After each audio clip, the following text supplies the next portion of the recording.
Hey, welcome back to the Nero world.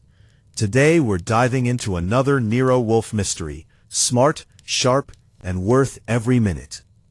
The trouble with beautiful women is that they know it. The trouble with beautiful women, who also happen to be frightened, is that they use it.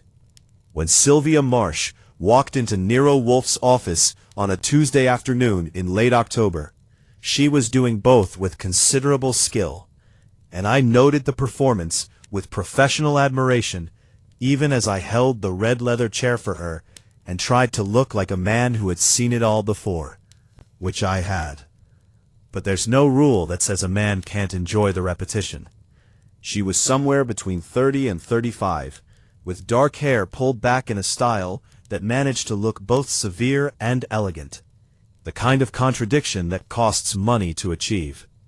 Her coat was charcoal wool, her shoes were Italian, and her hands, folded now in her lap, with the careful stillness of someone working hard not to wring them, bore no rings.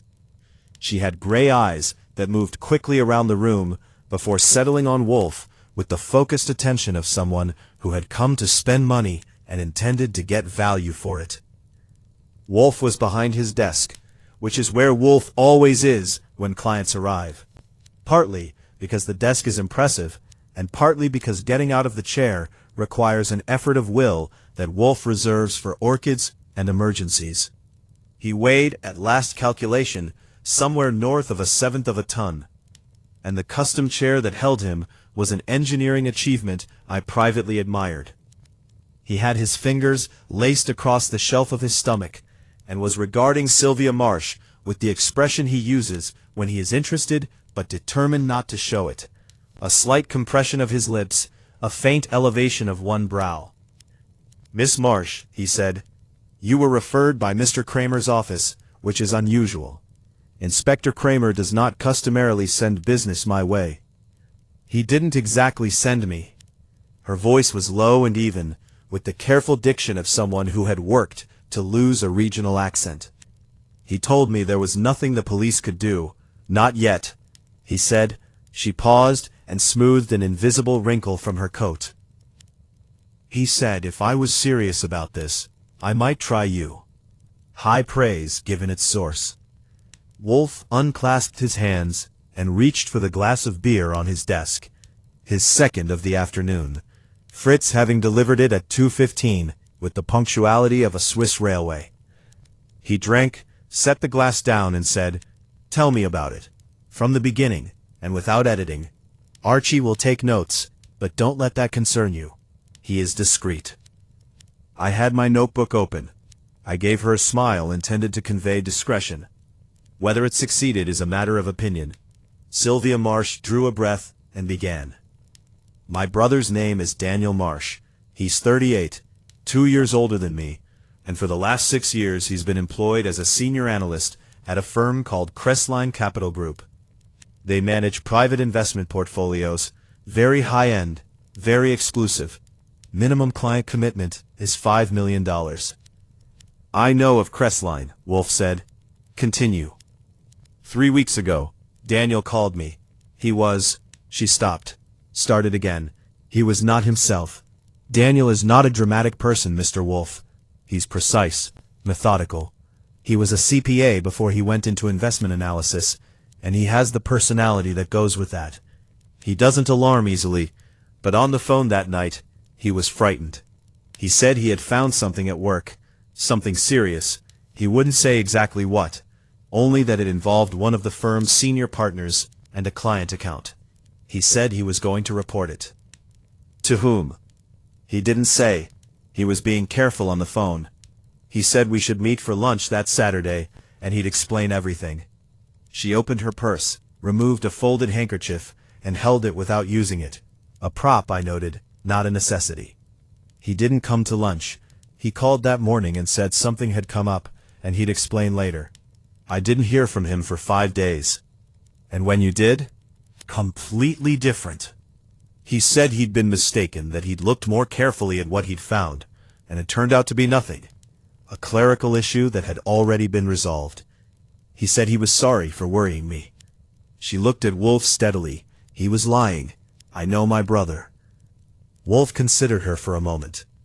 You are describing a man who found evidence of something improper, informed someone of his intention to report it, and subsequently recanted. What do you wish me to determine? Whether your brother is in danger, or whether a crime has been committed? Both. The word came out with sudden firmness, as if she'd been holding it, and finally let it go. Someone got to him, Mr. Wolfe. Threatened him or paid him or, I don't know. But in the 2 weeks since that phone call, Daniel has stopped returning my calls promptly. He canceled our standing Sunday dinner.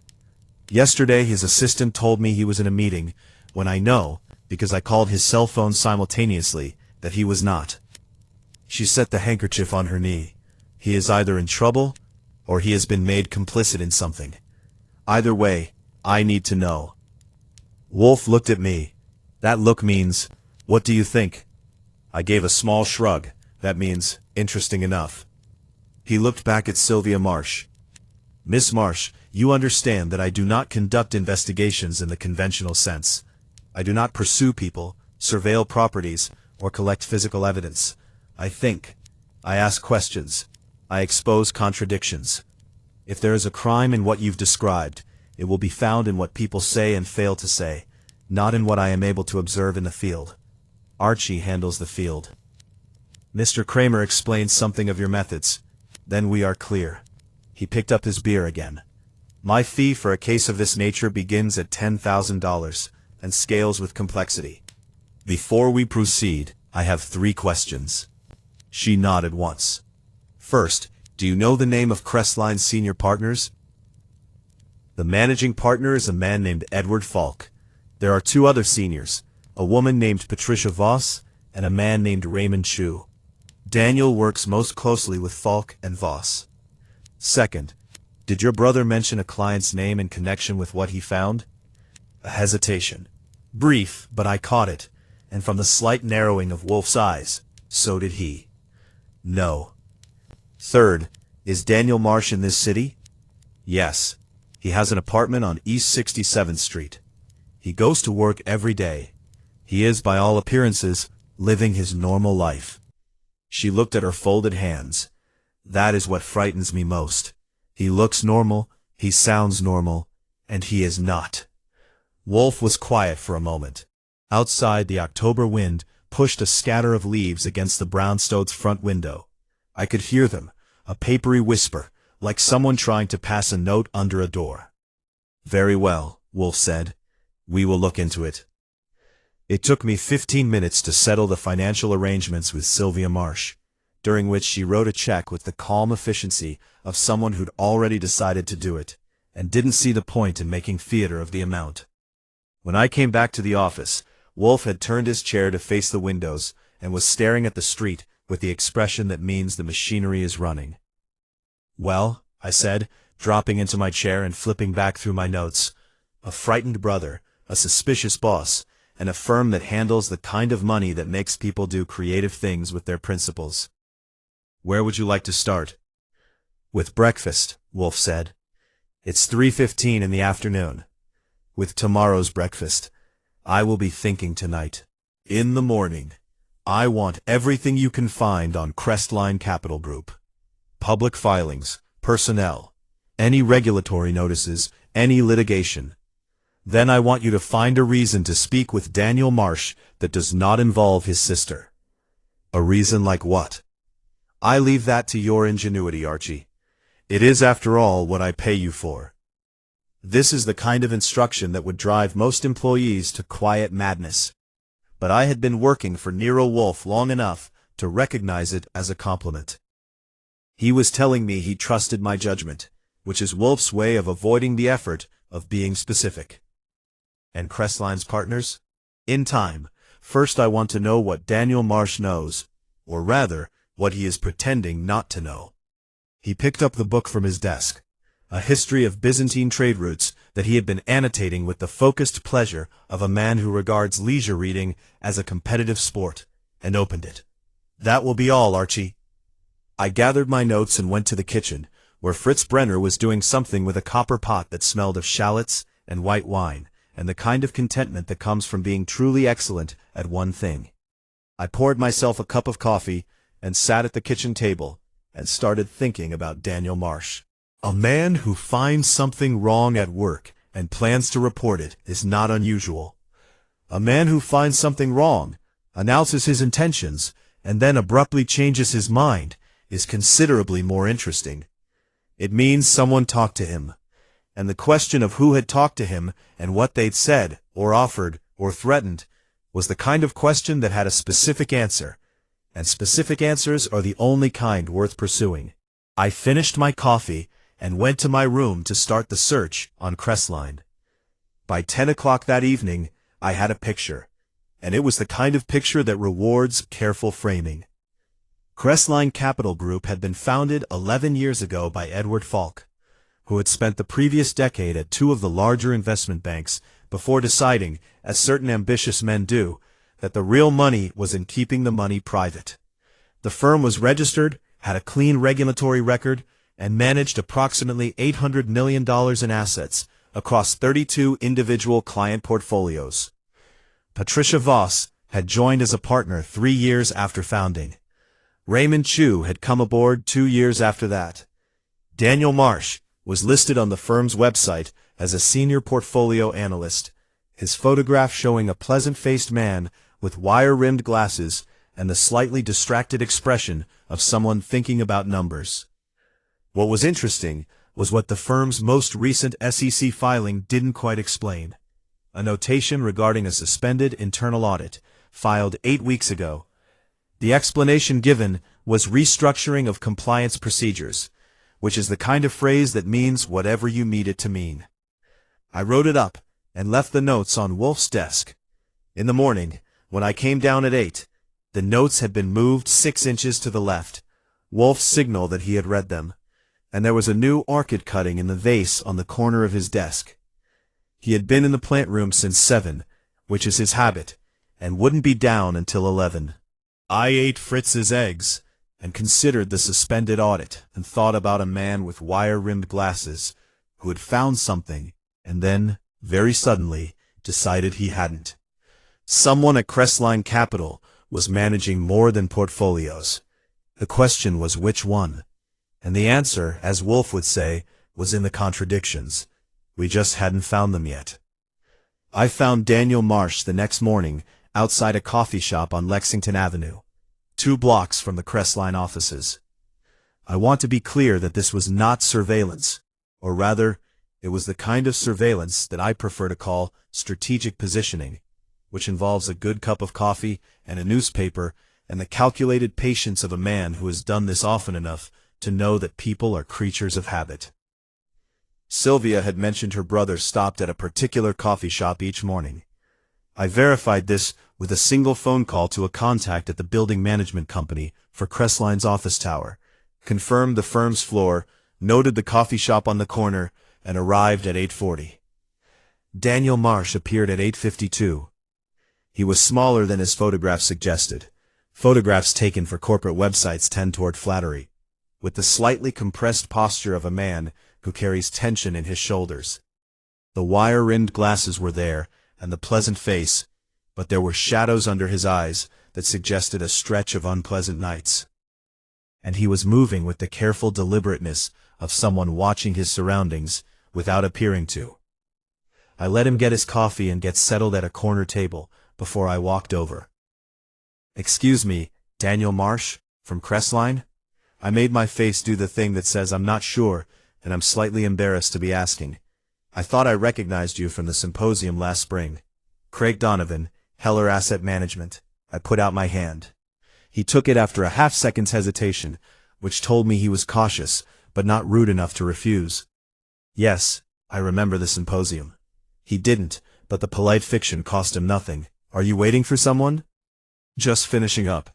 "Mind if I join you for a minute?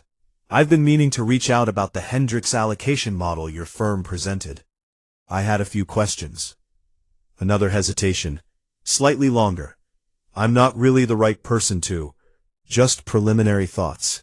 Nothing formal." I sat down before he could object further. A man who objects after you're seated is making a scene. Daniel Marsh was not the scene-making type.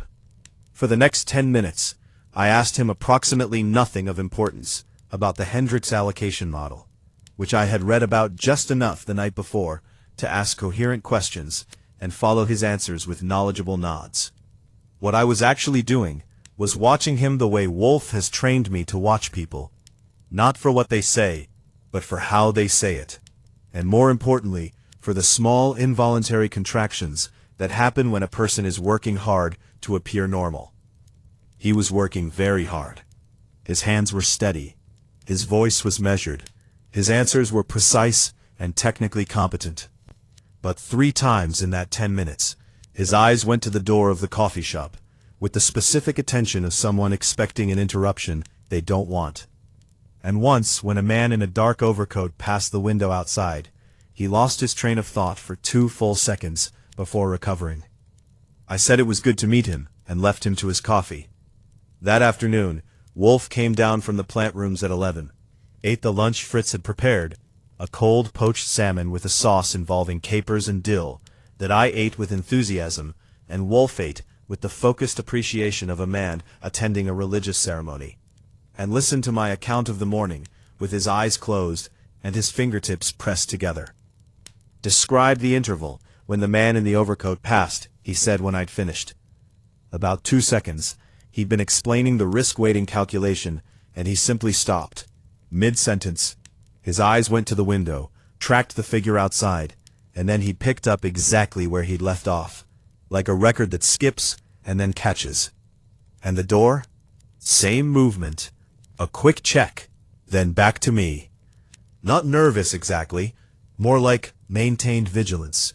The way a man acts when he's been told to be careful. Wolfe opened his eyes. Or the way a man acts when someone has recently made clear to him what carelessness costs. He reached for his beer. "You said he mentioned no names?" "Not a single one. He talked about the firm in the abstract, our analysts, the compliance team, nothing specific."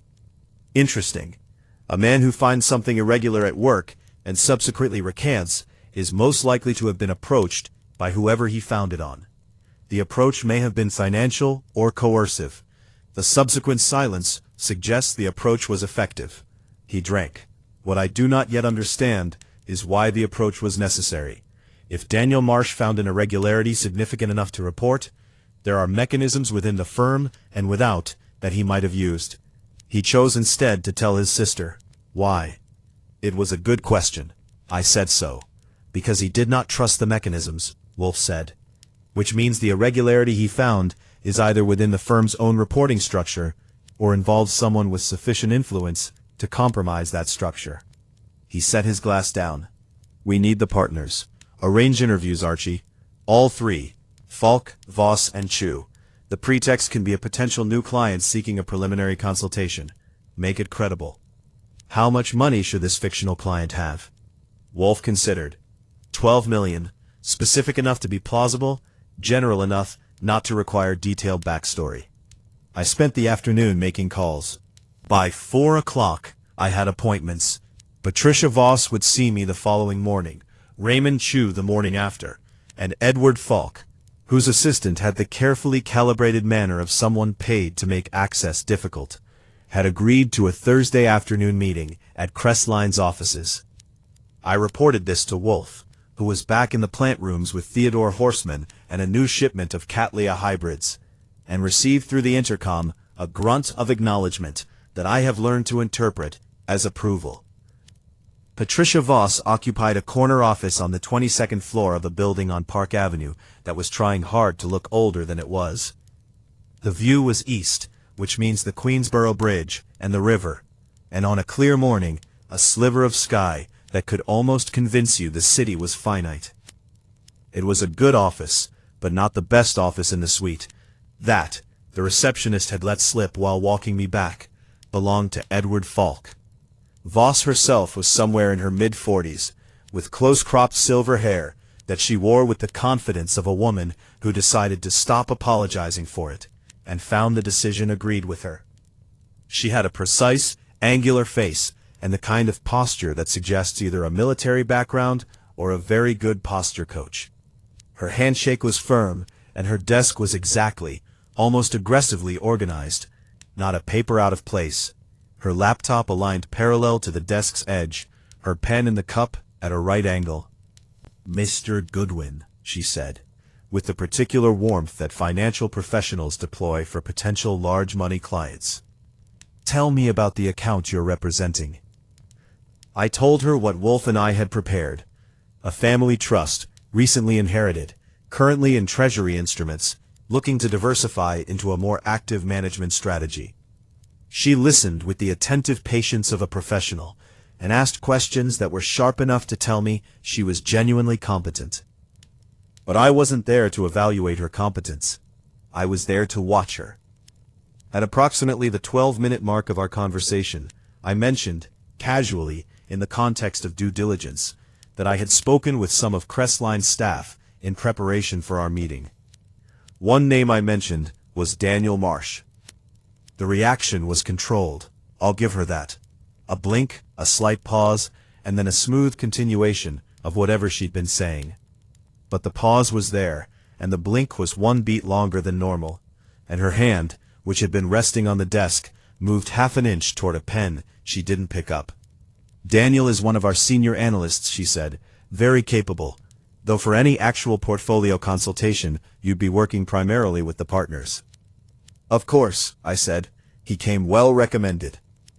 Another small pause. By whom? It was the right question to ask, if you were being thorough. The problem was the speed at which she asked it. A partner mentioning a colleague's strong reputation is not urgent information. The question had come in under a second, which is about half a second faster than normal professional curiosity.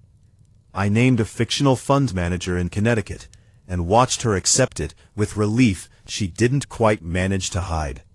I left 20 minutes later with a brochure, a rate card, and the distinct impression that Patricia Voss knew exactly what Daniel Marsh had found, and was not entirely comfortable with the knowledge. Raymond Chu was a different species entirely. Where Voss was sharp edges and controlled precision, Chu was soft presentation and easy charm. A round, pleasant face, a ready smile, an office that looked lived in, with a child's drawing pinned to the corkboard behind his monitor, and a ceramic mug from a college alumni association on his desk. He was 51, according to what I'd found, and had spent most of his career in institutional equities before joining Crestline 6 years ago. He seemed entirely at ease. He asked about my golf game, I invented one, and mentioned his own, with the cheerful self-deprecation of a man who plays badly, but sincerely. He talked about the market, with the fluent ease of genuine expertise, and none of the salesman's urgency. When I mentioned Daniel Marsh's name, he smiled and said, "Good man, quiet, very thorough," and went straight on talking about fee structures. No pause, no hand movement, no altered blink rate. Just a smooth continuation, easy and confident. Here is the thing about smooth and easy confidence. It is either genuine, or it is the best kind of performance. And the problem with the best kind of performance is that it's indistinguishable from the genuine article, unless you're looking for the seam. I spent the rest of the interview looking for the seam. I found it at the end, when I was putting on my coat to leave. I mentioned, offhandedly, that I'd read about the firm's recent internal audit activity. Threw it out there the way you toss a coin on a counter, casually, like it doesn't matter either way. Chu smiled. "Routine stuff," he said. "Every firm does a compliance review every couple of years. We just finished one." "Of course," I said, though I thought I read something about it being suspended. The smile stayed. The eyes did not. For approximately 1 second, Raymond Chu's eyes went somewhere else. Not to the door, not to a window, but to the middle distance of a man reviewing options. Then they came back, the smile having not moved at all. "You might be thinking of a scheduling change," he said. "These things get rescheduled all the time. Terminology gets messy in the filings." "Naturally," I said, and shook his hand and left. Terminology, I thought in the elevator going down. That's one word for it. I reported back to Wolfe over dinner, Fritz's braised short ribs, which deserve a monograph of their own, and laid out both interviews in the detail I knew he'd require. Voss, he said when I'd finished the first account. Protective. Knew the name, reacted to it, recovered well. And Chu, smoother. The audit question shook him, but only for a second. He'd had the answer prepared. I cut another piece of short rib. Or he's genuinely clean, and I'm mistaking confidence for rehearsal. You are not, Wolfe said, with the serenity of a man who trusts his own judgment and occasionally extends that trust to mine. Chu's response was prepared. Prepared responses are not lies, but they are not innocent either. A man with nothing to hide does not prepare answers to questions he does not expect. He dabbed his lips with his napkin. What is your instinct about Falk? I haven't met him yet. Thursday. Your instinct before meeting him. I thought about it. He's the managing partner. He founded the firm. If something irregular is happening in the accounts, it would be difficult without his knowledge. Or his direction, Wolfe said. Or that. He was quiet for a moment, doing the thing he does where you can almost hear the machinery turning, like a very large, very precise clock. There is a third possibility, he said. The irregularity may not be in the accounts at all. Daniel Marsh is an analyst. His access is to portfolio data, performance metrics, client allocation records. If he found something, it was in those instruments. But what someone at Crestline would not want reported need not be fraudulent in the conventional sense. It might be something more subtle, a conflict of interest, an undisclosed arrangement, the diversion of fees or commissions to a related party. He folded his napkin. Such things are difficult to see and easy to deny, which is exactly why they make people frightened. And why someone would work hard to keep Daniel Marsh from talking. Yes, he rose from the table with the careful deliberateness he applies to vertical motion. Tomorrow, Archie, get me everything on Crestline's client list that is publicly available, and find out if Daniel Marsh has recently been given anything, a bonus, a promotion, a new title. You think he was paid off? I think it is one of two possibilities, Wolfe said, moving toward the elevator. The other is considerably less pleasant. Good night. He left me with the short ribs and the distinct feeling that the case had just gotten deeper. The murder happened on Wednesday evening, which is the day between my interviews with Voss and Chu and my scheduled meeting with Falk. I learned about it Thursday morning when I came down to breakfast and found Inspector Kramer already in the front hall, which is not the way I prefer to start a Thursday.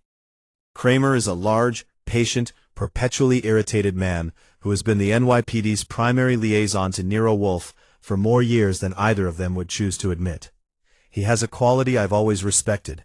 He doesn't pretend to like the arrangement. He uses Wolfe when he needs to, tolerates my existence with the weary acceptance of a man accustomed to minor inconveniences, and makes no bones about the fact that he'd prefer a world in which crime could be solved by conventional police work, and brilliant, sedentary detectives were left to their orchids.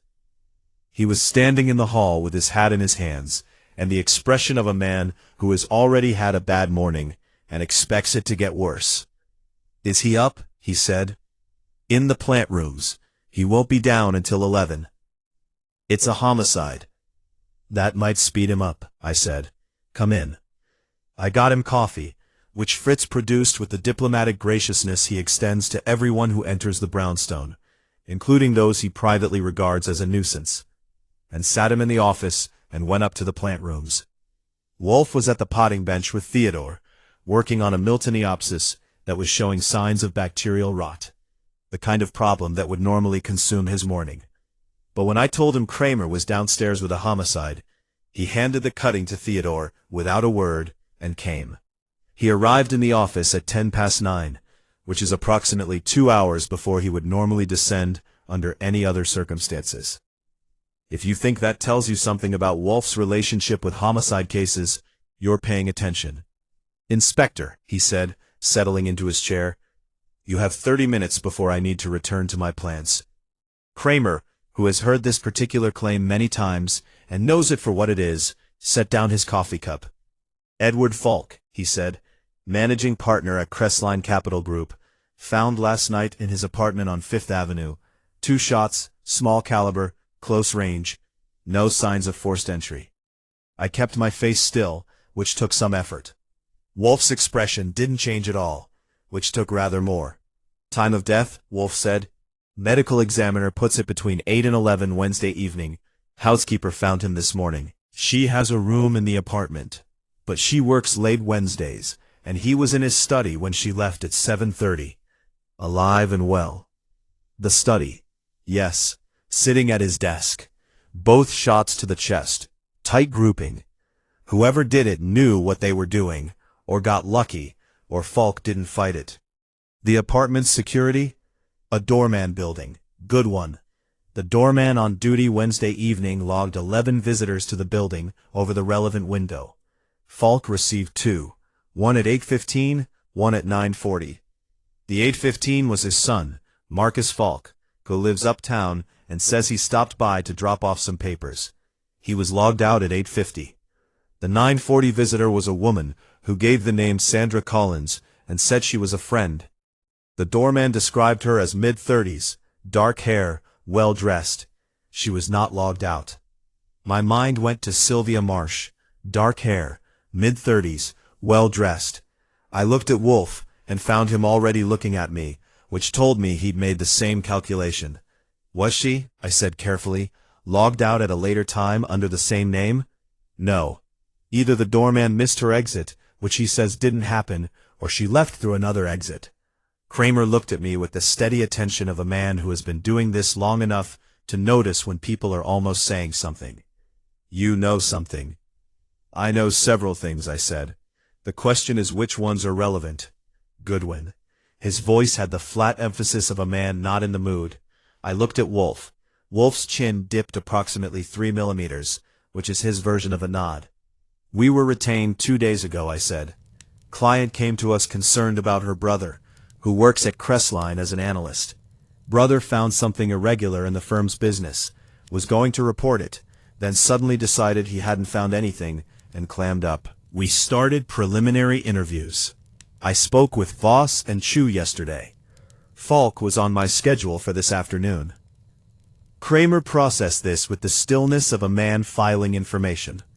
The client's name. Sylvia Marsh. The brother is Daniel. Something moved in Kramer's face. Not quite recognition. Not quite alarm. Daniel Marsh is in the building, he said. The room got quiet, in the specific way rooms get quiet, when a piece of information changes the shape of everything. Which building, I said. The Fifth Avenue building. He was found there this morning at 7 a.m. by 2 officers responding to the housekeeper's call. He was in the hallway outside Falk's apartment, sitting on the floor against the wall, not speaking. Kramer paused. He's not under arrest. He hasn't been charged. But he's not going anywhere until we figure out what he was doing there. Does he explain what he was doing there? He says he came to talk to Falk. He won't say what about. Kramer looked at Wolfe. You want to tell me what he found at that firm? I would be delighted to tell you, Wolfe said, when I know. At present I have a client's account of her brother's state of mind, an analyst who recently abandoned a plan to report an irregularity, and now a dead managing partner. The connections are suggestive, but not yet conclusive. He picked up his beer, which Fritz had brought with characteristic timing. The woman who visited at 9:40. You said she was not logged out, but the doorman noticed her exit. He says he didn't miss her. Then she left before he returned to his station, or through a service entrance, or with a group of other residents in a way that didn't require individual logging. Wolfe drank. Your officers are reviewing building cameras? As of 7 this morning. Good. I want to know everything the cameras show. He set his glass down. I also want Daniel Marsh brought here.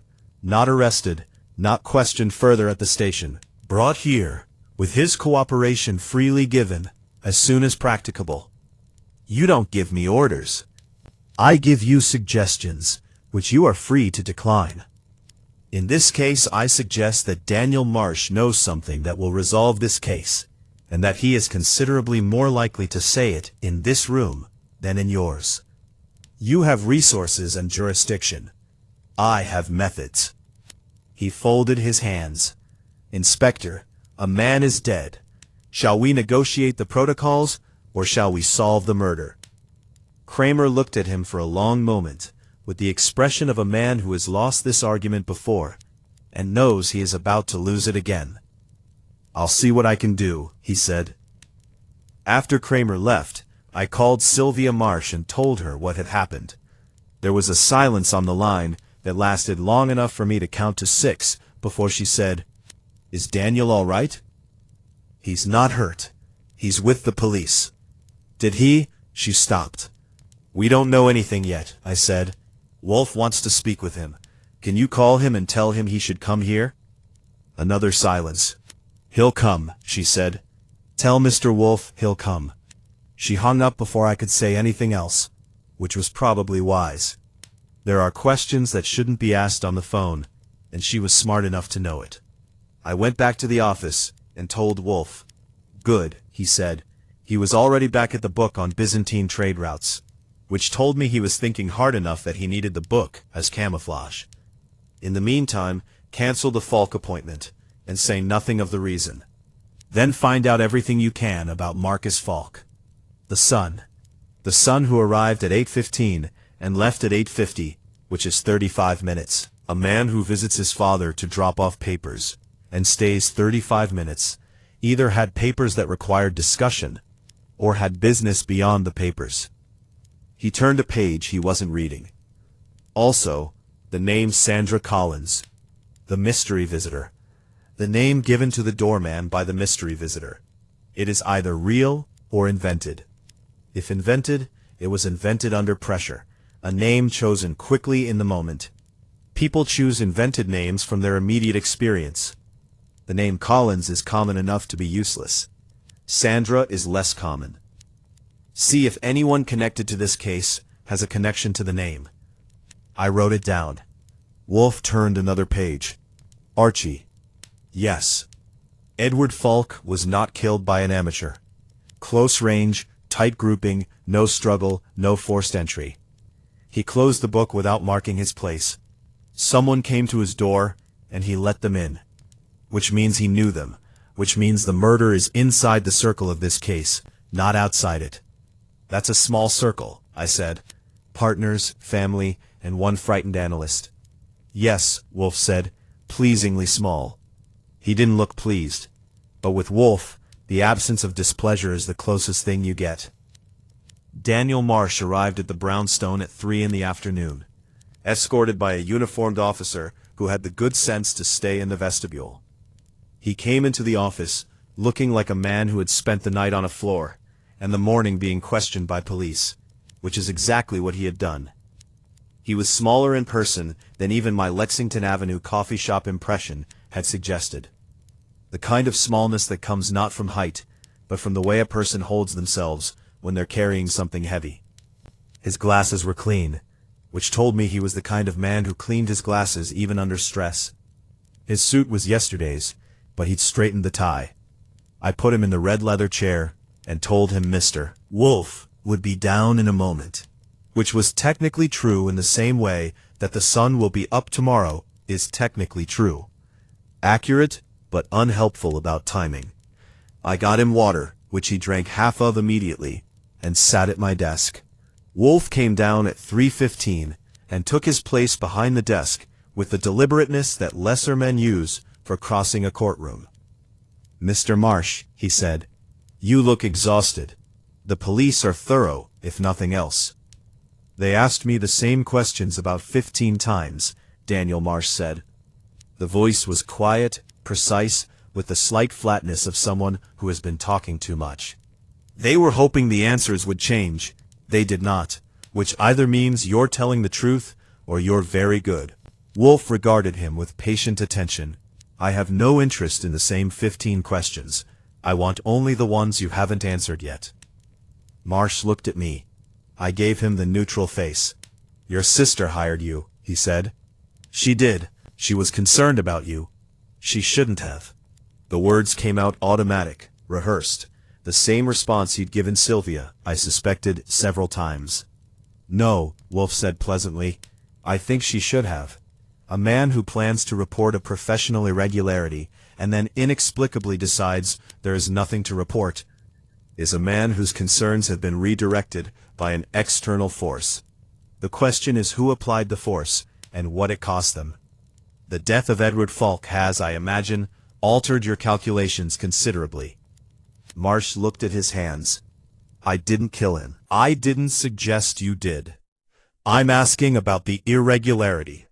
Wolfe's voice stayed even, conversational, with none of the pressure Kramer's people had likely been applying. It's a technique. The contrast between what he's asking and how he's asking it creates a kind of verbal vertigo. What did you find, Mr. Marsh? A long silence. 30 seconds. I counted. A fund, Marsh said. A client account, listed under the code name Velvet. Internal designation only. It wouldn't appear anywhere in external filings. He took off his glasses and cleaned them, which I'd been expecting. The account had a face value of about $40 million, ostensibly a private trust, managed on behalf of a client identified only as an entity called Meridian Holdings. But the entity doesn't appear in any commercial registry I can find, and the address on file is a law office in the Cayman Islands that functions as a shell. Go on, Wolfe said. The performance metrics for Velvet don't match any market conditions I can identify. It's consistently returning 11 to 13% quarterly, which would put it in the top fraction of a percent of managed accounts. Extraordinary performance for a $40 million private trust in a mixed instrument strategy. He put his glasses back on. Unless the returns aren't from market performance. From where then? Marsh looked at him steadily. Fee extraction from other client accounts. Systematic. Small enough to look like rounding errors on any individual account. But across 32 accounts over 3 years, it adds up. He paused. Adds up to about $7 million. The room held that number for a moment. Who knew about Velvet? Wolfe said. Falk, certainly. The account was in his access tier. Voss, probably. Her name appears on some of the quarterly documentation. I don't know about Chu. He tends to handle different portfolio clusters. He folded his hands. His sister's gesture, I noted. When I found it, I talked to Falk directly. Told him I found something I needed to discuss. He listened. Asked me to give him a day. And 2 days later, I got a visit. Who visited you? Another silence. This one was different. Not reluctance, but something heavier. Fear, maybe, or the memory of it. A man, Marsh said. I don't know his name. He came to my apartment, not my office. He was polite. He told me that what I'd found was a legacy arrangement, predating my time at the firm, that was in the process of being wound down. He said if I reported it, the investigation would consume the firm, the legitimate clients would suffer, and he stopped. And, Wolfe said, and he had photographs of me. Marsh looked at the desk. From about 2 years ago, a relationship that ended badly. The other person would have been very badly damaged if the photographs became public. You were coerced, Wolfe said, not unkindly. I was persuaded, Marsh said, with the precision of a man who needs the distinction to live with himself. I told myself it was a real legacy issue, that it would be resolved, that the harm was being contained. He looked up. Then the audit was suspended. The compliance review that should have caught it was quietly shelved. And I realized the wind-down wasn't happening. It was continuing. So you went to Falk's apartment last night. I needed to confront him, tell him I wasn't willing to continue being silent. He exhaled slowly. I got there just after 9:30. The doorman was dealing with another resident at the desk. I walked past, took the elevator up. I've been to the apartment before, for work functions. I knew the floor. A pause. The door was unlocked. Ajar. I pushed it open and called his name. No answer. I went to the study. He stopped. And found him, Wolfe said. And found him. The words came out flat, emptied. I don't know how long I was there. Eventually I went to the hallway and sat down. I don't really know why. Shock accounts for considerable irrationality, Wolfe said. Mr. Marsh, the man who visited your apartment and showed you the photographs, can you describe him? 50s, well-dressed, silver hair. A pause. He had the manner of someone who does this professionally. Not a partner, not a lawyer, something else. An intermediary, Wolfe said. Yes. Was there anything else in Falk's study when you found him? Anything displaced or removed from its position? Papers, a device, an open drawer. Marsh thought. His filing cabinet was open, the middle drawer. Papers on the floor near it, like someone had gone through it quickly. I didn't touch anything. Wolfe looked at me briefly. I made a note. One final question, Wolfe said. The name Sandra Collins, does it mean anything to you? Marsh blinked. No. Should it? Perhaps not. Thank you, Mr. Marsh. You've been forthcoming, which I appreciate and will endeavor to deserve. He glanced at me. Archie will see you out. I'd recommend staying in the city and available for the next several days. Wolfe asked for Voss next, and getting her there by 6 o'clock that evening required 3 phone calls and the implicit suggestion that her absence might be noted unfavorably by parties she would prefer to remain favorably noted. She arrived in a dark coat, and with a composure that was, I had to admit, impressive given the circumstances. Wolfe offered her nothing and launched directly. Miss Voss, you are aware that Edward Falk is dead. I am. She sat in the red leather chair as if she'd sat in it before. The police informed me this morning.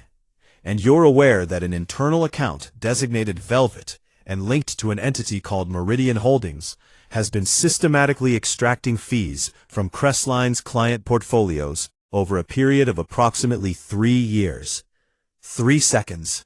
That was her interval. 3 seconds during which her face did absolutely nothing. I'm not aware of any account by that description, she said. Your name appears on quarterly documentation associated with it, Wolfe said pleasantly. Documentation can be mislabeled. Signatures can be applied without full context. Quite so, Wolfe said. Then you won't object to providing Inspector Kramer with a full account of your signature authorizations for the past 3 years. The composure held, but only by what I estimated was a considerable effort. Of course not. Splendid. Now, where were you Wednesday evening between 8 and 11? At home. Alone. No witnesses. I live alone. A pause. I ordered food at around 8. There would be a delivery record. We'll verify it. Wolfe looked at her with the calm steadiness that is more unsettling, I've observed, than any aggression. Miss Voss, I want to tell you something, and I'd like you to hear it carefully. A man is dead who knew about Velvet. Another man who knew about it spent the night on a hallway floor in shock. The account's documentation exists, the fee extraction exists, and the trail leads to Crestline and to the people with access to that tier of accounts. He paused. The question before you is not whether the truth will emerge. It will. The question is whether you are ahead of it or behind it. Another silence. Different from the others. This one had texture to it, the quality of a person deciding something. I want a lawyer, she said. Certainly, Wolfe said, but a lawyer will ask you the same question in different language. Goodwin, show Miss Voss out. She left without another word. At the door she stopped and said, without turning around, That Marsh mentioned. He's not the only one. Then she walked out. I came back to the office and looked at Wolfe. Well, I said. Yes, Wolfe said. The intermediary works comprehensively. He picked up his beer. Get me everything on Marcus Falk, and find Raymond Chew. I want to see him tomorrow morning. I spent Thursday night doing what Wolfe pays me to do when he's doing what he does, which is thinking. My job in those hours is to generate the raw material. Names, records, connections, discrepancies. Marcus Falk was 41, the only child of Edward Falk's first marriage, which had ended in a divorce approximately 15 years ago. He worked as a commercial real estate developer. His own firm, moderately successful, nothing spectacular. He drove a Range Rover, had a co-op on the Upper West Side, and was listed in 2 corporate filings as a director of a limited liability company called Northern Tier Properties. Northern Tier Properties. I looked at that name for a while. Then I looked at the address of Meridian Holdings, which Marsh had described as a Cayman Islands law office. Then I did some digging into Northern Tier's registered agent, which took me to a law firm in Midtown that through 3 degrees of corporate separation had a branch operation in the Caymans. It wasn't proof of anything. Corporate connections in tax haven jurisdictions are about as rare and suspicious as coffee in a coffee shop. But it was a thread, and threads, as Wolfe has told me more times than I can count, are what you pull. I pulled it until 2 in the morning, when the thread ran out of length, and then I went to sleep. In the morning I went to see Raymond Chu at his office, unannounced, which is not my preferred method, but which sometimes produces results that appointments don't. The element of surprise, applied gently and without hostility, has a quality of honesty to it. You see what a person does with 3 seconds of unpreparedness. What Chu did was look at me for those 3 seconds with an expression that was not quite surprise and not quite relief, before assembling the easy smile. "Mr. Goodwin, I wasn't expecting. I know, I won't take long. I sat down without being invited, which is rude but efficient. Edward Falk is dead. You know that. Daniel Marsh was found at the scene. You probably know that too." I watched his face. "I'm here because I'm trying to figure out who knew about Velvet, and in what capacity." The easy smile didn't falter, but behind it, behind his eyes, something was moving and recalculating. "I don't know what Velvet is." "You don't know what the account is, or you don't know the name?" A tiny hesitation. "Either." "Interesting," I said, "because the name is internal only. If you don't know the name, that suggests a gap in your access. But you're a senior partner, and the account is in the upper tier access structure. That gap would be unusual." I kept my voice conversational, just 2 people talking. "Unless your access was specifically excluded, which would suggest someone didn't trust you with it." Something moved across his face, not quite anger, something cooler than that. Closer to the expression a man makes when he realizes he's been a fool. "I knew something was wrong with the Q3 numbers 2 years ago," he said, "a discrepancy in the aggregate fee calculations that I flagged internally. I was told it was a reconciliation issue. I accepted that." "Who told you?" "Falk." He said the name with the flatness of a man updating a file. "Falk told me it was a reconciliation issue." "And you accepted it?" "I had no reason not to." He looked at the child's drawing on his corkboard, the painting from the kid he'd mentioned yesterday. "I have a family, Mr. Goodwin, a daughter in college, a son in high school. I'd have a business that has taken me 23 years to build." "I am not saying that as an excuse. I am saying it as context." "Context for what?" "For why a man might accept an explanation he's not entirely satisfied with, when the alternative is pulling a thread he doesn't know where it ends." I sat with that for a moment. "Does the name Meridian Holdings mean anything to you?" A pause. "No." "Northern Tier Properties." The pause this time was different. Shorter. Sharper. "That's Marcus Falk's company." "One of them," I said. "Have you ever seen it in connection with Crestline accounts?" "No," he said it firmly, then after a beat. "But I'd like to." I briefed Wolfe over lunch, poached eggs with asparagus and a sauce involving tarragon, and he listened with his eyes at half-mast. "Chu is not directly implicated," he said when I'd finished. "He might have been deliberately kept at arm's length," I said. "If Falk was running Velvet as a private arrangement, he'd want as few partners aware as possible. Voss seems to have been involved. Chu was a potential problem. He noticed the Q3 discrepancy, and was neutralized with a convenient explanation." Wolfe forked up a piece of asparagus. "Marcus Falk. Connected to Meridian through a chain of corporate relationships that's thin but traceable. Northern Tier's law firm has Cayman operations. It's not impossible the father was managing the account with the son as the ultimate beneficiary. Or the son was the architect, and the father the willing instrument, Wolfe said. Or neither, and the connection is coincidence. He set his fork down. We need the bank records. The flow of the extracted fees will tell us where they went, which will tell us who set it up and who benefited. That's Kramer's territory. Yes, call him, and arrange for Marcus Falk to come here tomorrow morning. He picked up his fork again. The intermediary is the center of this, Archie. The man who visited Marsh with the photographs. Who else he visited? And who sent him? You think the intermediary killed Falk? I think the intermediary is the most professionally capable person in this circumstance. I think the most professionally capable person is the most likely to have committed a professional act. He paused. I also think someone searched that filing cabinet. If papers were taken, someone needed what was in them. Not Marsh, who was in shock. Someone who came before Marsh. The Sandra Collins woman. Who may or may not be Sandra Collins, Wolfe said. Find me that name, Archie.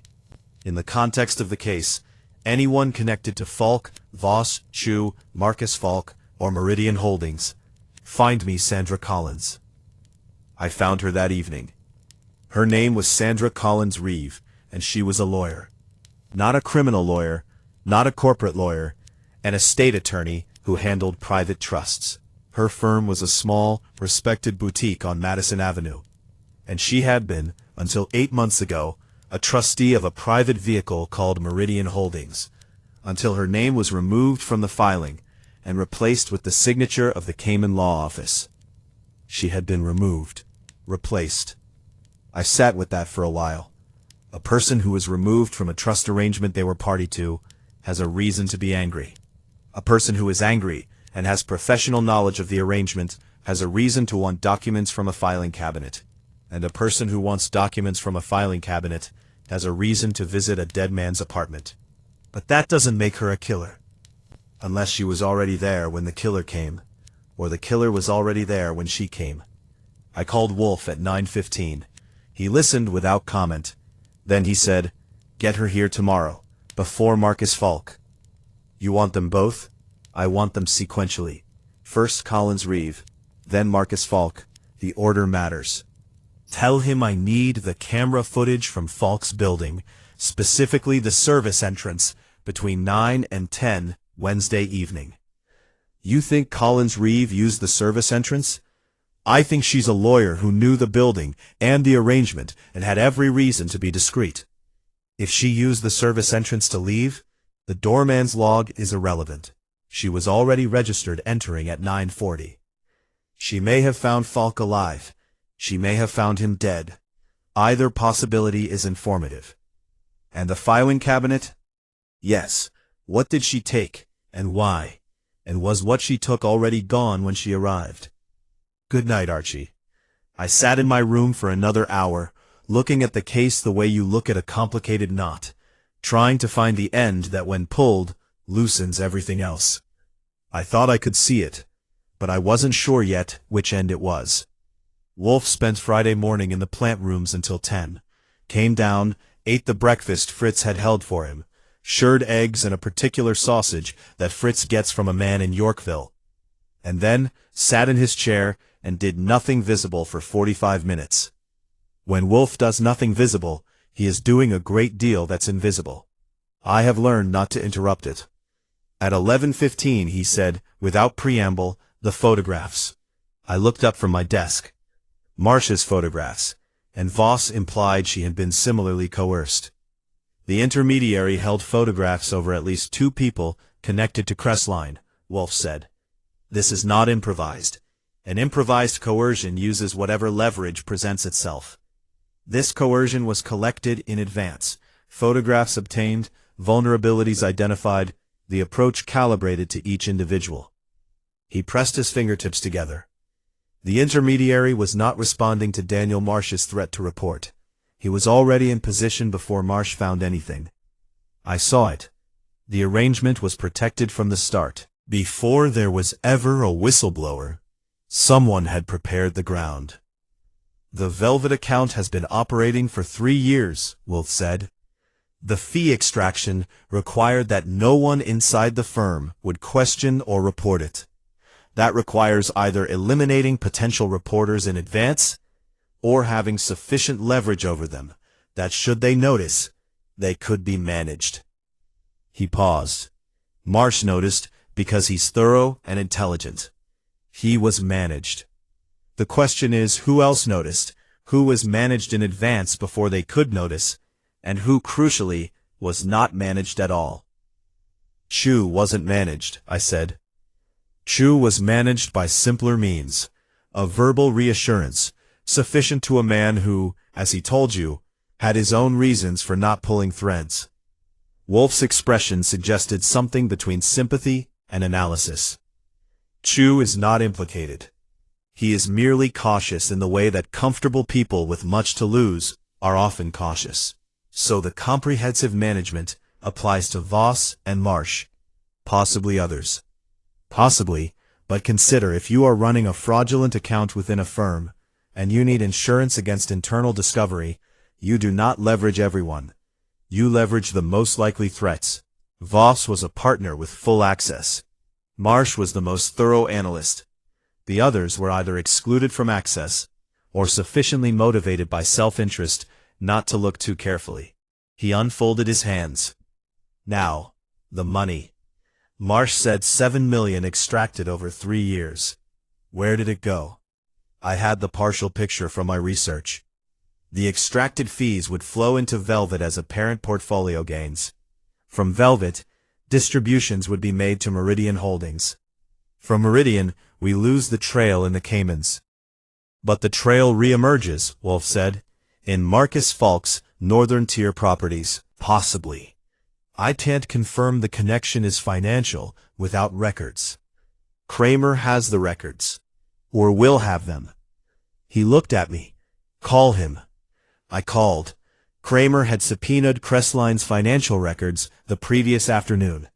He was cagey about what they showed, which is his standard negotiating position. He doesn't give Wolfe information for free when he can give it in exchange for something.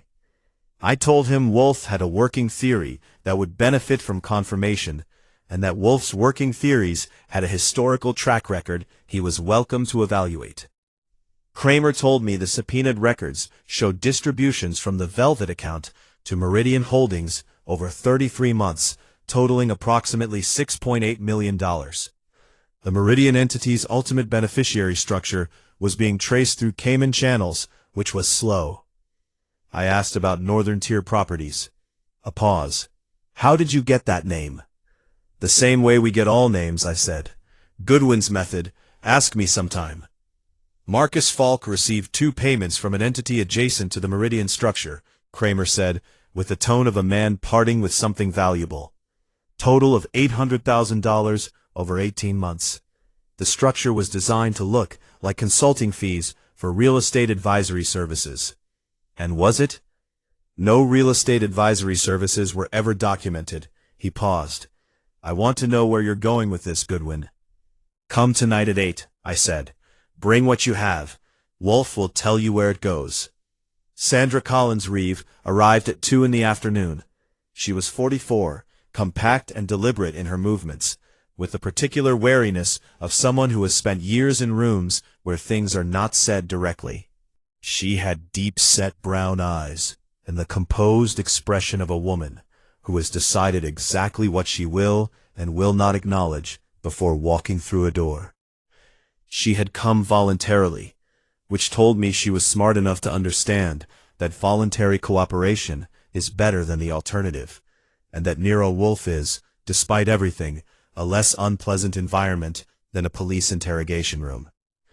Wolfe said, within 40 seconds of her sitting down. No preamble. You were a trustee of Meridian Holdings, Wolfe said. No preamble. She took a breath. I was. For how long? 22 months. I was brought in as a professional trustee to provide a layer of legal legitimacy to the structure.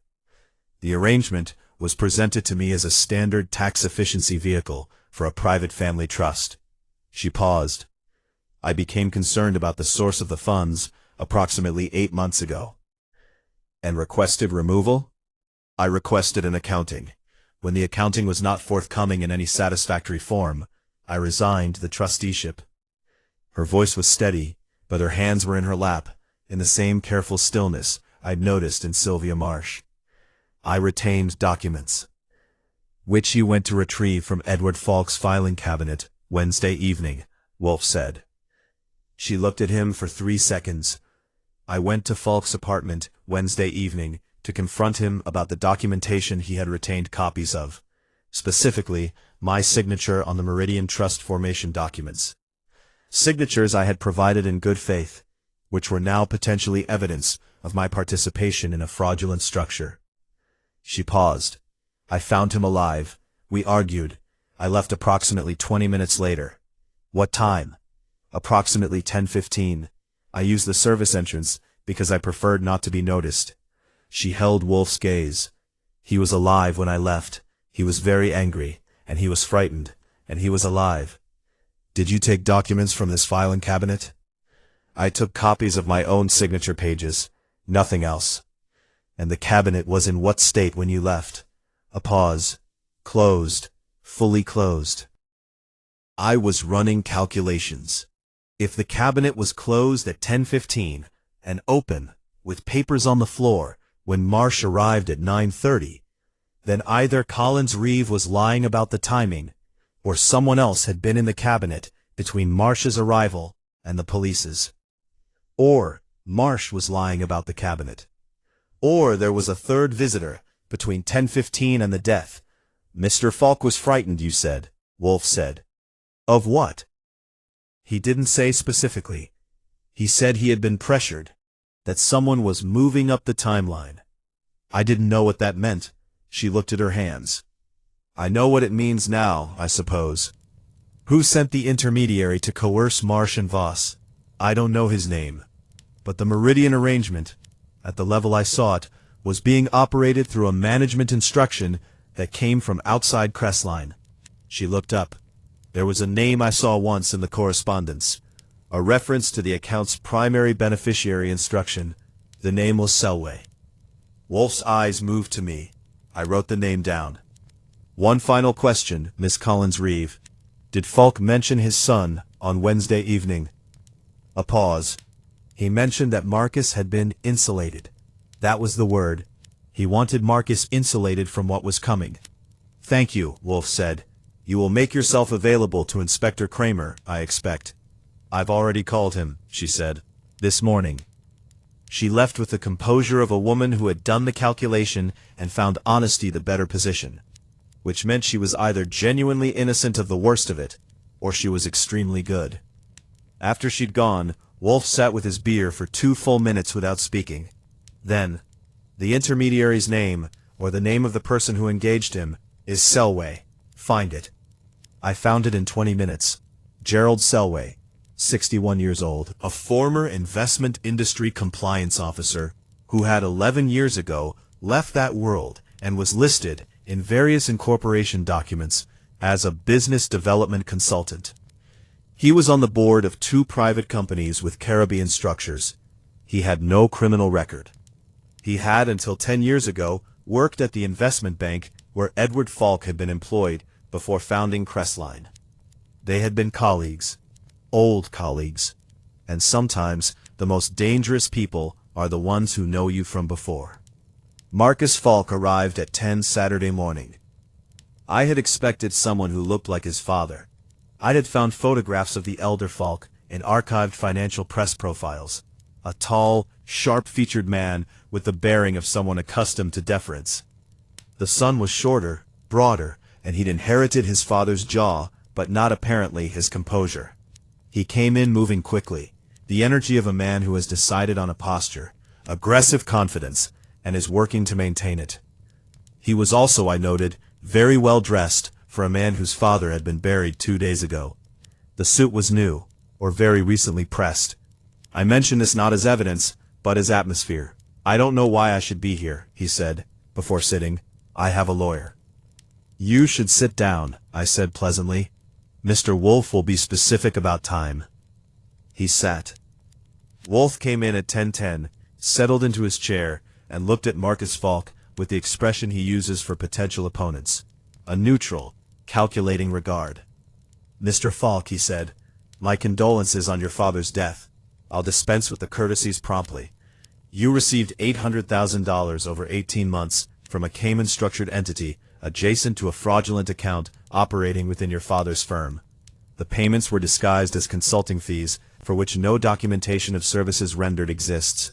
The police have this information and are in the process of tracing the full structure. I am interested not in what the police will find, but in what you can tell me that they cannot."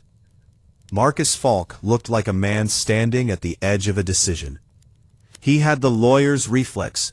He wanted to say nothing, but he also had the specific disadvantage of someone who has just had the ground removed from under him by a statement of facts he knew to be accurate.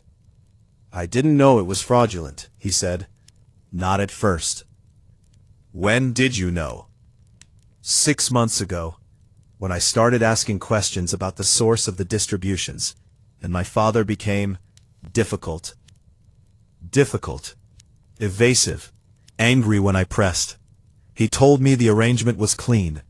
I had my doubts. He looked at his hands. I told him 6 months ago I wanted out. He said there was no out. That once you were in a structure like this, getting out cleanly required winding down the whole arrangement, and he wasn't ready to do that. Because Selway wouldn't allow it," Wolfe said. The name hit Marcus Falk like a physical thing. He looked up sharply. "You know about Selway. I know he is the architect. I know he was your father's former colleague. I know he engaged an intermediary to maintain control over people inside Crestline who might cause problems. I know he is, in all probability, the person who ordered or arranged your father's death." Wolfe's voice was completely even. "What I do not know is whether you knew Selway was capable of violence, or whether that fact is as recent a revelation to you as it appears." Marcus Falk was quiet for a long moment. "Gerald Selway approached my father 11 years ago," he said, "when Dad was setting up Crestline. He had the client, Meridian, the entity behind it, and he wanted a legitimate firm to manage it, discreetly. Dad took the arrangement because Selway offered enough to cover the gap between Crestline's startup costs and its first profitable year. It was presented as a standard offshore discretionary trust." He exhaled slowly. "It wasn't until the fees started, the extraction, that my father understood what he was actually involved in." "And by then he was in," I said. Marcus Falk looked at me. "By then he was in, and Selway had everything he needed to keep him there." "Including photographs," Wolfe said. A slight flinch. "Yes." "The intermediary who approached Marsh and Voss," Wolfe said. "Can you identify him?" "Not by name, but my father described him. A man named or called Rennick. Former private security or intelligence background," Dad said. "He handled Selway's operational matters." I wrote the name. "Rennick." "Now," Wolfe said, "I want you to do something for me, Mr. Falk. I want you to contact Gerald Selway today. You have his contact information, I assume." Marcus Falk blinked. "Yes. Tell him that the police investigation is focusing on the Crestline partners, and that Daniel Marsh has provided substantial information implicating Voss. Tell him that the Meridian connection has not yet surfaced in the police's working theory." He paused. "Tell him you want a meeting to discuss the path forward." Marcus Falk stared at him. "You want me to set him up?" "I want you to invite him to a conversation that will resolve everything." Wolfe's voice was mild. "He will come because he believes he still controls the information environment. Men who have operated successfully through proxies and leverage for 11 years develop a confidence in that approach that occasionally exceeds its warrant. And if he doesn't come, or if he sends Rennick instead, then we will know something useful about his current state of mind." Wolfe folded his hands. "Will you do it?" Marcus Falk thought for perhaps 15 seconds. "Yes," he said, "on one condition. I want immunity, or the recommendation of it. I am not a prosecutor, but I can tell you that voluntary cooperation, including the facilitation of an arrest, is the most persuasive argument available to a defendant who received money he claims not to have known was fraudulent. He looked at the young man steadily. The alternative is to let the police find their own way to Selway, which they will, at which point your cooperation will be worth nothing. Marcus Falk nodded once, slowly, like a man accepting a verdict. Make the call, Wolfe said, and then stay by your phone. Selway agreed to meet Marcus Falk at a midtown restaurant the following Monday at noon. Marcus called with this information at 6 Saturday evening, and I related to Wolfe, who was in his orchid rooms, deadheading a dramatophyllum, and appeared entirely unsurprised. Call Kramer, he said, not the meeting location. Tell him we need everyone here, all relevant parties, Sunday evening at 8. He'll want to bring his people. Tell him to tell the parties it is a final consultation regarding Daniel Marsh's statement. You're not using the restaurant meeting. The restaurant meeting is for Kramer's people to attend. I have no interest in watching an arrest. I want the explanation complete before the arrest occurs. He snipped a dead spike with the precision of a surgeon. The explanation is what I'm for, Archie. The arrest is what Kramer's people are for. The two should not be confused. I made the calls. By 7:30 Saturday, everyone had confirmed. Kramer, Daniel Marsh, Patricia Voss, Raymond Chu, Sandra Collins-Reeve, Marcus Falk, and at Wolfe's specific request, with a car sent to ensure her attendance, Sylvia Marsh. He wanted the whole picture assembled. That's how Wolfe works. He doesn't arrest. He illuminates. He puts everyone in the room, and he talks, and by the time he's finished, the truth is so clearly established that it doesn't need anything added to it. I spent Saturday night typing up my notes in full, organizing the sequence of facts, the connections, the names: Falk, Voss, Chu, Marsh, Collins-Reeve, Marcus Falk, Selway, Rennick, Velvet, Meridian, Northern Tier. It was a complicated picture, but all complicated pictures, looked at from the right angle, resolve into something simple. I thought I could see the simple thing. I wanted to hear Wolfe say it. They arrived in intervals between 7:40 and 8, assembling in Wolfe's office with the particular social chemistry of people who share a secret and are aware that everyone else in the room shares it too. Daniel Marsh came with his sister, who sat beside him with the still, watchful attention of someone who has been frightened for weeks, and is finally cautiously allowing herself to hope it might be ending. Raymond Chu arrived in a good coat, and the slightly deflated expression of a man who has spent the weekend reassessing.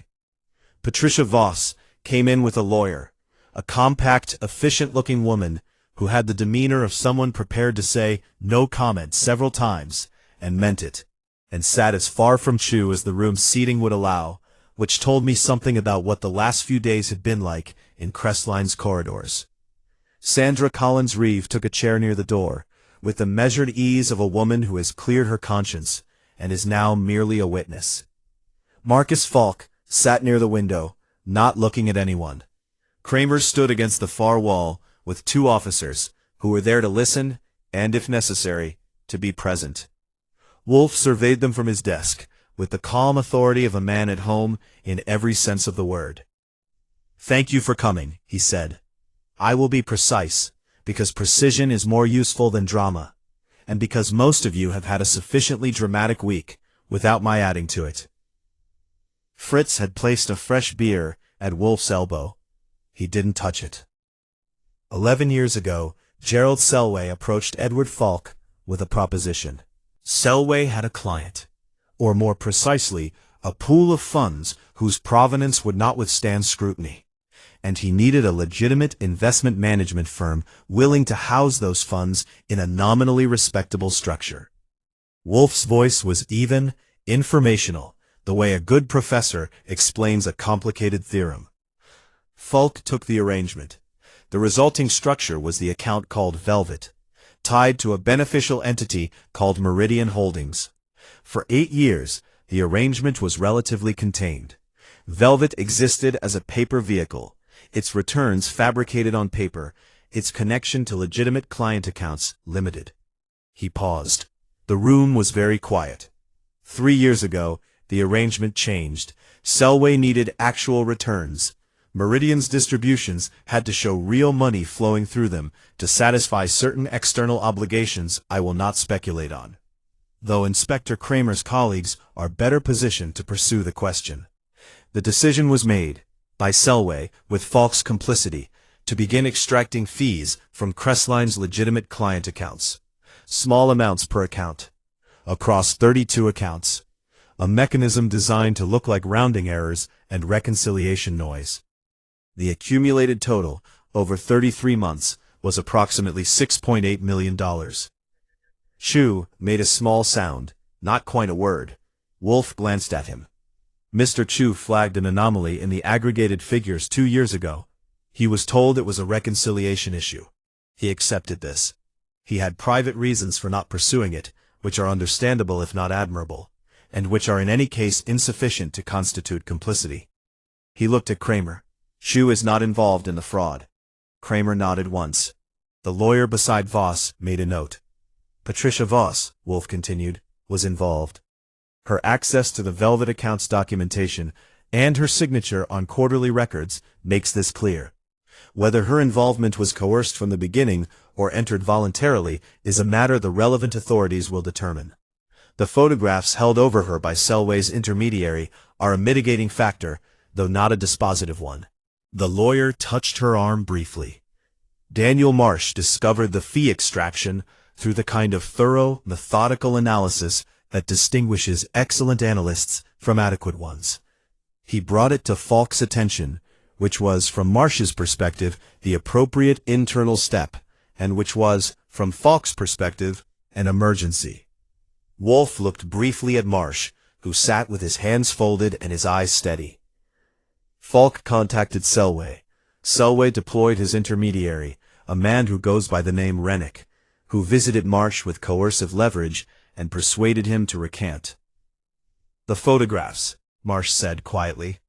Yes, the photographs represent the second layer of the arrangement's protection, the first being Patricia Voss's existing complicity. Selway was operating, as sophisticated criminal operators often do, with redundant insurance. If one layer failed, others would hold. Wolfe reached for his beer now, and drank, unhurried. The arrangement began to destabilize 6 weeks ago, when the SEC's routine review of Crestline's filings prompted the firm's own compliance team to initiate an internal audit. Falk, recognizing the danger, suspended the audit. But the suspension itself attracted attention, including, critically, the attention of Sandra Collins-Reeve, who had been the nominal trustee of Meridian Holdings until 8 months ago and who had retained documentation of her involvement. He nodded toward Collins-Reeve. Miss Collins-Reeve, having concluded that the structure she had been enlisted to legitimize was not what it had been represented to be, resigned her trusteeship and retained counsel. She subsequently became a problem for Selway. Did Selway know about her? Kramer said from the wall. He knew she had documentation and was unhappy. Rennick had approached her as well. She was less susceptible to the photographs. She had fewer vulnerabilities of that particular kind, and more resistant to financial inducements. Wolfe set his glass down. She was managed, instead, by being removed from the Meridian structure and left with the appearance of legitimate resignation. The calculation was that she would not wish to implicate herself by coming forward. This was a miscalculation.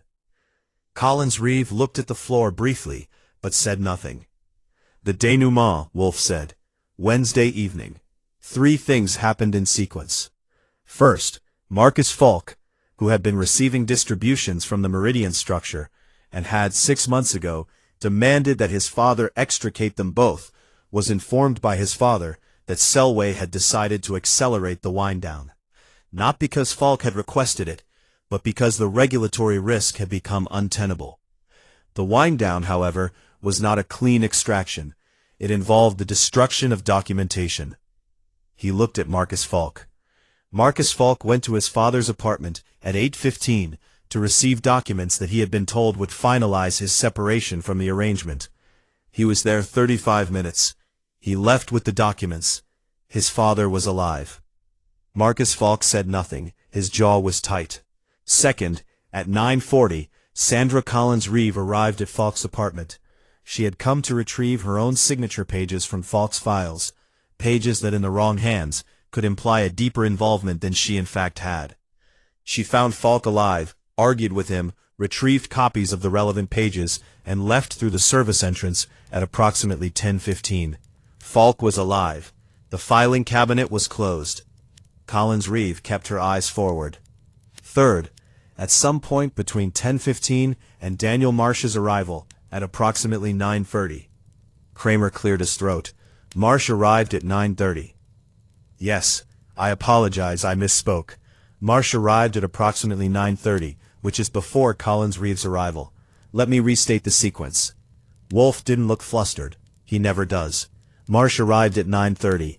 He found the door ajar, entered, found Falk dead, and sat down in the hallway in shock. Collins-Reeve arrived at 9:40. This is the time logged by the doorman, and rather than the service entrance for entry, used it only for exit. She encountered not Falk, but the situation Marsh had already found. He paused. What did you do, Miss Collins-Reeve, when you saw the state of Falk's study? The room held its breath. I saw him, she said quietly. I saw he was dead. I understood immediately what had happened. I took the documents I'd come for from the cabinet. I left. She paused. I know how that looks. It looks precisely like what it was, Wolfe said. Self-preservation under panicked conditions. You did not report the body. You will have to account for that. But you did not kill him. Then who did? Kramer said. Wolfe looked at him with the patience of a man who has been building to this and resents the implication that he might not be arriving there. Rennick, he said, Selway's intermediary, the man who managed the coercions, maintained the arrangement's human infrastructure, and was, by professional temperament and training, the only person in this circumstance equipped to commit a close-range, controlled double-tap, with no signs of struggle. Selway ordered it, Kramer said. Selway ordered it, Wolfe confirmed. Falk was becoming a liability. The suspended audit, the approaching SEC review, Marcus Falk's insistence on withdrawal, Collins-Reeve's resignation, and retained documentation. The arrangement was unraveling simultaneously from multiple directions. A man of Selway's type, who has operated through deniability and control for a decade, does not allow unraveling. He cauterizes. Falk was the center of the Crestline operation. Without Falk, the internal knowledge of the Velvet mechanism becomes confused, attributed to a dead man, potentially buried. He paused. He miscalculated, as I said earlier. Marsh survived to tell his story. Collins-Reeve retained her documents. The money trail survived Falk's death. And Selway himself, Kramer said, is meeting Marcus Falk for lunch tomorrow, I said from my desk, at a restaurant in Midtown. Kramer looked at me. You know this? We arranged it, I said. Wolfe arranged it. Marcus Falk made the call. Kramer processed this. The two officers against the wall were very still. Gerald Selway, Wolfe said, is 61 years old and has spent his career in the architecture of things that look legitimate from the outside. He is not, I think, a man who expects to be caught in a restaurant having lunch with someone he believes to be an ally. The surprise will be considerable. He picked up his beer for the last sip. I would suggest plain clothes, a quiet table, and the patience to let the conversation develop before the introduction. Kramer stared at him for a moment. You could have told me about the lunch meeting yesterday. I could have, Wolfe agreed. But you needed the full picture before the arrest, and the full picture required this evening. He set the glass down with finality. You have it now. The room broke up the way rooms always do after one of these events. Slowly, in clusters, with the particular social awkwardness of people who have all been implicated in something and are now trying to calibrate how much of it applies to them. Kramer stood with me near the door while his officers made calls. Rennick, he said, we don't have him. He'll be at the restaurant tomorrow, I said, or within reach of it. Men like that stay close to their principles. You don't know that. I know it the same way Wolfe knows most things. It makes sense, and when something makes sense, it usually turns out to be true. I handed him the card on which I'd written everything I had on Rennick's description. Silver hair, well-dressed, professional manner. If he's not at the restaurant, he'll be nearby. Kramer looked at the card. I hate this, he said. It was not the first time he'd said it to me. I know, I said. Come back when you have them, and Fritz will make something worth the trip. He left with his officers, herding the relevant parties towards statements and processing. Sylvia Marsh lingered near her brother, who looked like a man who has put down a very heavy bag and is still adjusting to the lightness. Thank you, she said to me quietly. Thank Wolfe, I said. I just do the legwork. You found Daniel. He was findable, I said. He's a good man who made a scared man's choice. Those usually have better outcomes than they seem to in the moment. She nodded and took her brother's arm, and they went out together. I came back to the office to find Wolfe where I'd expected him, not at his desk, but standing near the window, looking at the October street with the particular stillness of a man who has completed a task and is allowing himself the small pleasure of completion. Selway, I said. Do you think he'll come to the restaurant? He'll come, Wolfe said. He is the kind of man who believes in his own management of situations. That belief is the trap, and he has built it himself over many years. He turned from the window. The Velvet account. An elegant name for an ugly thing. Somebody at Crestline must have named it. Falk, I suspect. He had, by all accounts, a certain aesthetic sensibility. Velvet suggests softness, concealment, the quality of something that absorbs light without returning it. He moved toward the elevator. It's an accurate description. The tragedy is that such sensibility is wasted on fraud. Is that the tragedy you'd pick? I said. He paused at the elevator. No, he said. The tragedy is the waste of Daniel Marsh's honesty. A man who finds something wrong and tries to do the right thing and is punished for it, not by failure, but by being managed back into silence. That is the real injury. The fraud would have continued indefinitely. The murder would not have happened. The whole mechanism runs on the reliable cowardice of good people. He pressed the elevator button. He was not a coward, ultimately. No, I said. He wasn't.